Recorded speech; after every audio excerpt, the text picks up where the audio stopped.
Hello, I'm Jacqueline and welcome to another video in Bullitt County Library's Wellness Momentum series. Today I'm going to talk to you about the hurricane of grief in the storm. My next video will also be about the hurricane of grief, but about after the initial storm phase.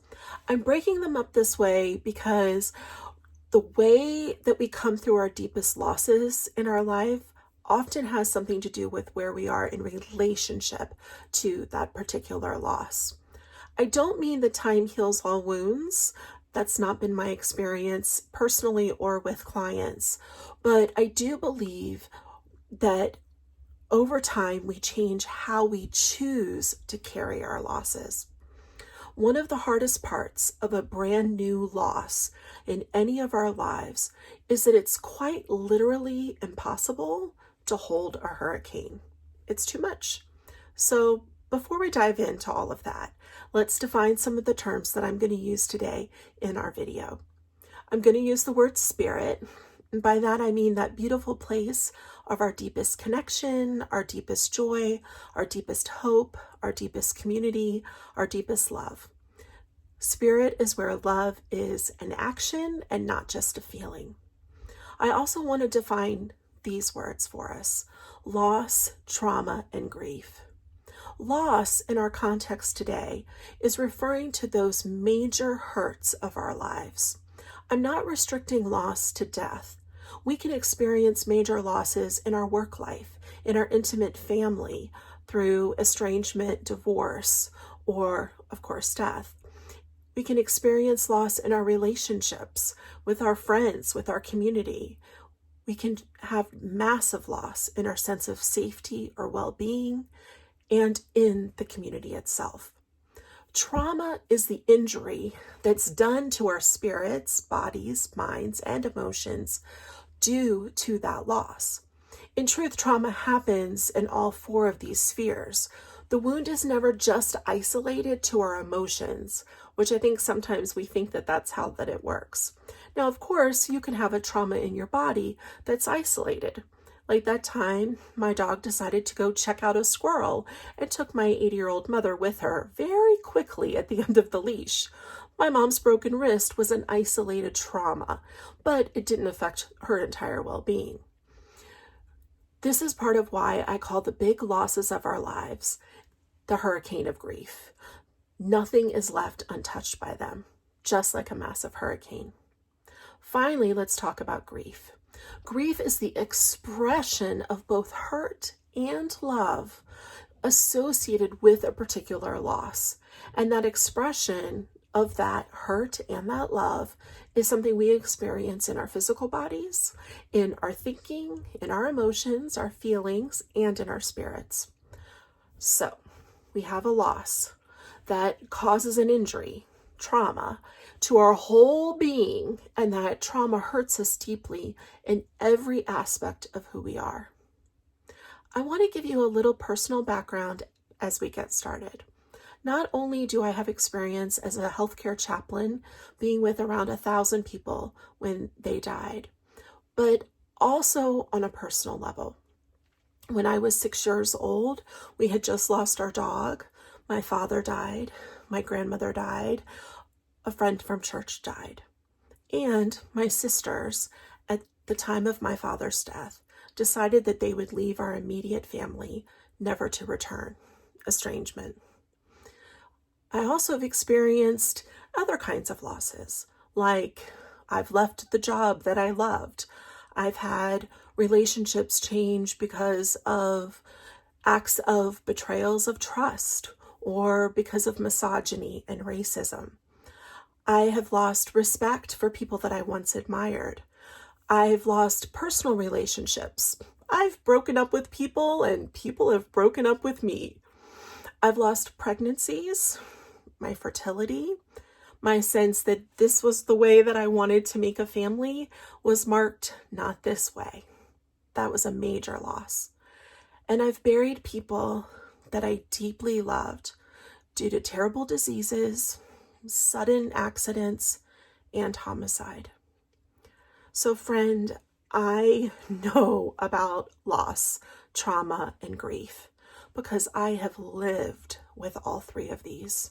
And also because I have been called in my life, my purpose has been to compassionately walk people through these as well. I can remember being with a young mother in the trauma waiting room after she had just learned that her husband had died in an accident on the way to work. We sat there talking about how to tell her children, how to keep his memory alive. And at one point she just stopped, looked at the floor and wept. And after a while she said to me, you know, here you are. You've come through this. Your mom clearly did something right. How did your mom do this? I don't even know how to get up and leave the hospital. I don't know how to do it. And I said to her, I think she did it because she believed that she could come through. And so I want to say to you before we dive any deeper that I believe all human beings are capable of coming through the hurricane of grief. I want you to hear that up front because I can, you can. And I think we need to know that. We need to hold on to that hope that not only will you come through, but eventually, not at the beginning, but eventually you will make meaning with the loss. And it will be your choice whether or not you're going to make meaning that will be life-giving to you and to others. But first, horribly first, comes the terrible loss that you cannot change. I think of deep loss as being akin to standing at the shore of a beach just as that hurricane rolls in to shore. You're sometimes standing there and you have great warning. You know somebody's sick or the relationship isn't working out, whatever that is. But sometimes it's just a beautiful sunny Thursday and you think it's going to be like the best day ever and the whole world tilts on its axis. You're right there in the middle of the storm. You didn't ask to be, you didn't want to be, but you are. You do not have shelter from this kind of loss. There's no hurricane shutters for it. There's no high ground. And if you try to fake that you're okay with the loss, that sea will batter you and wash out the sand under your feet and carry you right out into the water. You can assure everyone around you that you're just fine when you're anything but. That's how bad this loss is. You will take breaths, even at the standing at the shoreline in the middle of the storm, and that next wave will hit you so hard with such force that the breath will be knocked out of you, and you're like right back at the beginning. That eye of the storm may pass over you and you think, oh, I think I've got this. It's going to be okay. I'm in a different place now. And then the other eye wall hits and in just one moment, bam, you're back and it's worse than it was before. Friend, beloved,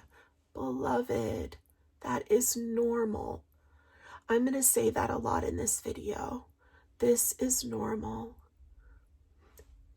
That's what this video is about in a way. To normalize the experience of loss, trauma, and grief so that you don't feel like you're losing your mind and your heart and your body and your spirit, even when it feels like you are.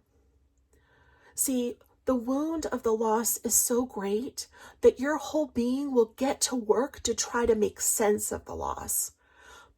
Let's start with your brain. It will build a time machine and you will want to get in it and set the date to before the loss happened. And you will push those buttons over and over again. You'll replay the past like an old movie stuck in, you can't get it to stop playing. What you did, what you didn't do, what you think you could have done differently, what you wished happened differently. Oh, and the one that is the absolute worst And that is when you think about what other people could have done differently so that the loss would not have happened. We all live with that. So, friend, beloved, your brain is trying to problem solve something that cannot be changed, and that's normal. I want to thank your brain for caring about you so much that it's working extra hard to try to figure out how to make that loss different. That time machine is often fueled by our feelings. We can feel anger, hurt, despair, hope, abandonment, closeness, rage. All of that comes into play. We can feel all the feelings, and sometimes we feel them all at once. Shame and guilt, fueled by our old friend should, I should have done, they should have done, the doctor should have done. Oh, they keep hitting that replay button in the time machine. But it doesn't work that way, does it? We can't go back and change the outcome, and we can't change our feelings about it either. We're still breaking up and brokenhearted. Our loved one has still died, and we miss them with everything in us. Our job is still over, and our purpose feels utterly questioned. Our baby is not coming home from the hospital with us, and the empty arms and empty life are absolutely crushing. Our community is still not just for all people, and there is agony carried in anybody receiving that lack of justice and equality. Friend, my beloved friends, your feelings are based in the reality of your loss. They don't need anything from you but tenderness. Tenderness from others, tenderness from yourself. And when they scream for your attention, I want to invite you to just listen. Don't try to get away from them. Pay attention.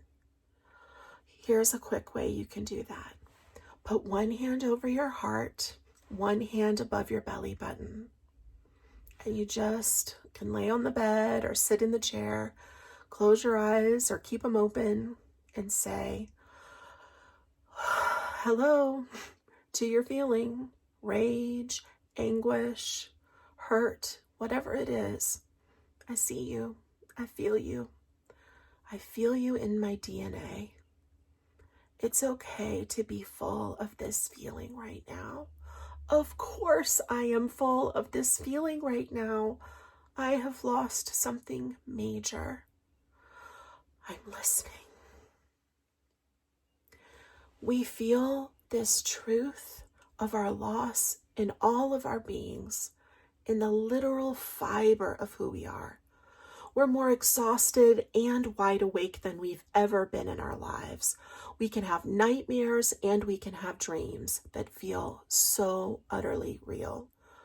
Our hearts beat faster and our bodies move slower.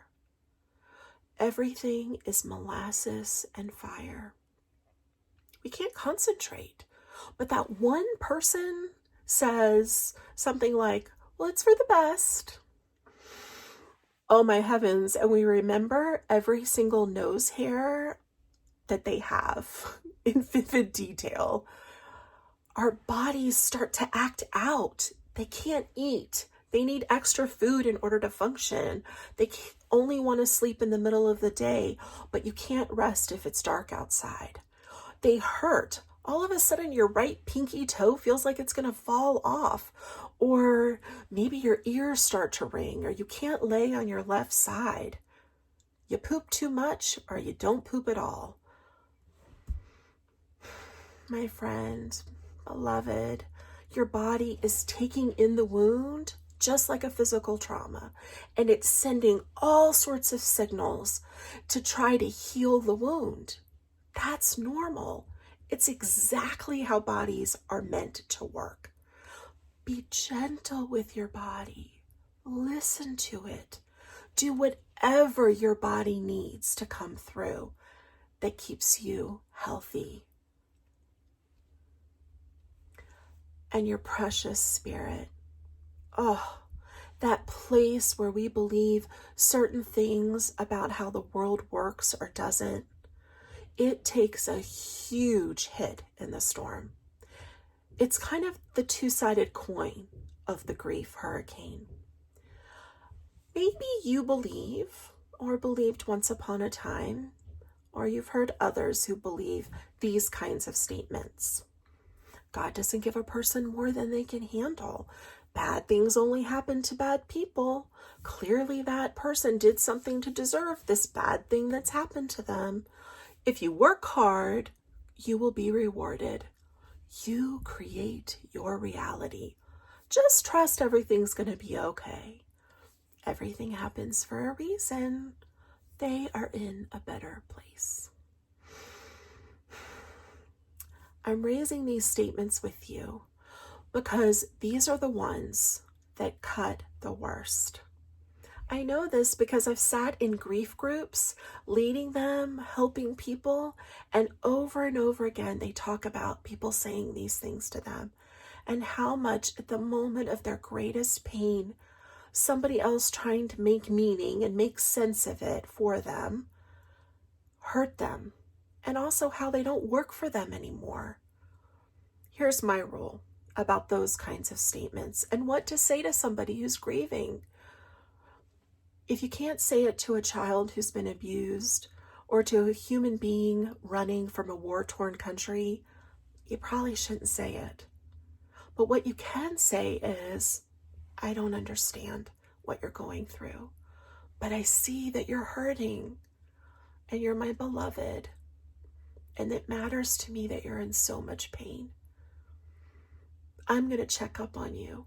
I'm willing to talk about this anytime you need to. Those are some simple things you can do. Our spirits are left utterly confused, and that's that place of where kind of we get the bewilderment and anger kind of mixed together. And so the things that gave you meaning in a certain way at a certain point in your life can be utterly challenged when you go through trauma and grief. Or another way to put that is that those things you once believed can be invited to be challenged and reconsidered, and you might want to re-examine them. And that's normal too. Also, this is the second side of that coin. Your spirit and spirituality, the way you make meaning in life, may offer you brief periods of refuge in the storm in a major loss. But it's also okay if they don't. For me, they have. I look back at my deepest losses and I see love writ large. I see the thousands of dragonflies flying all around us when we buried my loved one who was murdered. I see the kind pastor of our church taking 6-year-old me out to lunch after my dad died. I see one of my best friends standing in the yard hugging me when yet another adoption match failed. And I hear the voice of my best beloved in one of the most difficult times of my life say to me, Jacqueline, you do not have to take care of me right now. I'm just here for you. And I want you to know that I can hold whatever it is you need to say. Love writ large. Beloved, you don't have to get the spirit or spirituality part right.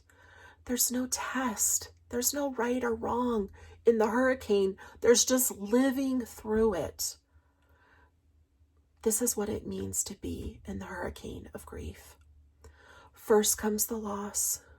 Then comes the wound of the loss. Then comes the aching because of how much you've loved, how much you've invested, how much you've lost. And then there comes the living with it. That's the next video. That's grief. It's the storm surge. It draws us out to sea with the force of our loss and trauma and comes barreling right back down on us. Maybe after the funeral, after the last box of your former beloved's life with you is packed into the moving truck as they leave, or seat belted into a box in your back 40 of your car with all those pieces of your life from work that just won't mean the same thing anymore. Beloved, beloved friend, this is normal, that surge. And if not one part of all of this normalcy I keep talking about this hurricane of grief doesn't feel like it fits, that's okay too. You know, we're pretty unique individuals, and pain is something that we experience in a really unique way. We experience loss and trauma and grief not just individually, but also communally in different ways. I think, for instance, of like my Black siblings or my Buddhist siblings or my Puerto Rican siblings will all have different communal ways of understanding and processing loss. The quiet solemnity of a Korean funeral is very different than the loudness at an Irish Catholic wake, right? So give yourself permission to come through as you need and as your community inspires. And that's the first rule of grief: survive. In all of my years and all of those deaths, I have seen a lot of things, trust me. But I've never seen one thing in particular, and that is I've never seen anyone instantly die of heartbreak. Now, maybe it's happened. And sure, long-term couples often will die close to one another. But by and large, there's this extraordinary miracle of being a human being, that we can be in the hurricane of grief and we live through it over and over, generation after generation. We human beings are pretty resilient. The second rule of the grief hurricane is do no harm to yourself or to others. Keep telling yourself in the storm, of course this is horrible, it has to be. I've loved, I've invested, I've had my whole being broken by this loss. This everything, this feeling of spinning out is utterly normal. And that brings us to the third rule, and probably the hardest one of all. You have to trust. You have to trust yourself. You have to trust your body by listening. You have to trust your spirit and your resilience and your feelings. Trust the history of all of our ancestors who have come through the absolute worst and survived. Trust the darkness, that sacred place where we grow and where we deepen. Trust the love in your heart that anchors you to your people. And trust your circle will find you in the midst of the storm and hold on to you tightly while you face the unimaginable. Beloved friend, you will come through the hurricane of grief, but you must ride out the brutal storm first. In part 2, we're going to talk about what comes next, but don't push it. There's no need. Until then, I'm holding you in my heart and with my strong hand. One final note. I believe the best kind of reading in the midst of especially the initial phase of grief is fiction and nonfiction about grief. And I've left some links to some books below that for me have been great books. Maybe you'll have some that you'd like to share in the comments as well. thank you so much for being here with me today. I'm thinking of you, even if I don't know your name, that you're standing at the shore. May your circle find you.